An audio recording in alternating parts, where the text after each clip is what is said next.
What's your vision now that we have announced the AI Hub?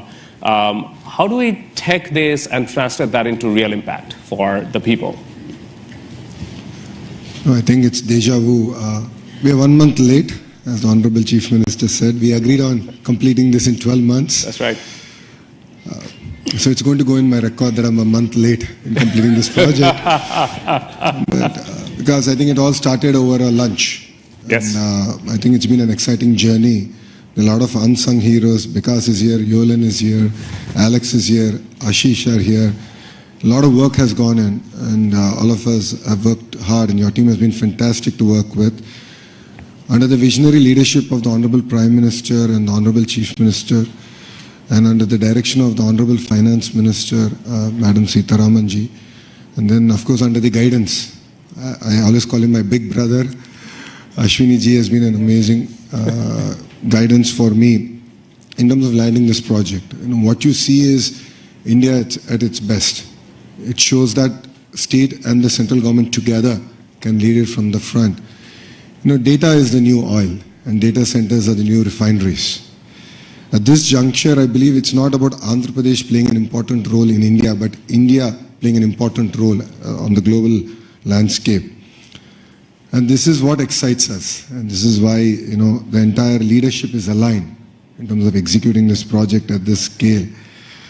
And as the HRD minister, now I think all the senior ministers have given me clear guidance that we have to skill up, and we have to embrace AI.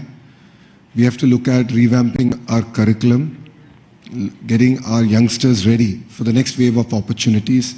India has been the beneficiary of the IT education. In the past, we have seen the Y2K revolution transform cities like Hyderabad and Bangalore. And now we're going to see that AI revolution transforming the next wave of cities, if I may. And that's where education plays a very, very important role. And the Honorable Chief Minister has always understood it. That's why education and IT is under one minister.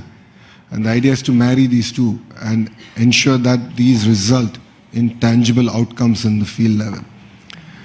The other part in the state of Andhra Pradesh is we have something called the real-time governance. This is where AI use cases are being executed, implemented for farmers, for daily wage seekers. How can we fundamentally transform their lives? How can we improve the quality of their life? How can we improve their income levels?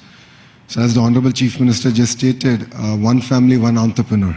And this is something we take to our heart. And if you know Andhra Pradesh, once we do take it, we will implement on it.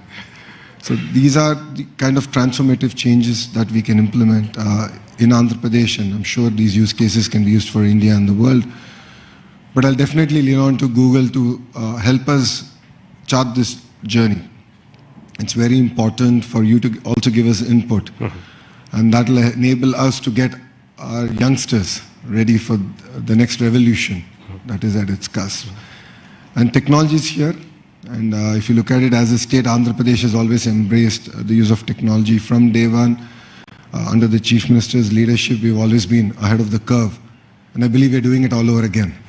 So I'm really excited about this journey, and I'm sure what we've achieved in 13 months, next time around we'll do it in 12 months. And this is a historical moment, not only for Andhra and Google, but I think it's a historical moment for Bharat. It's not just about a data center, it's about the kind of services, the kind of economic empowerment we can do at the grassroots level. So we're really excited as Andhra Pradesh to lead it from the front, and I look forward to working together. Thank you. Thank you all very much. I can't, I feel the disappointment of missing the 12-month target that Chief Minister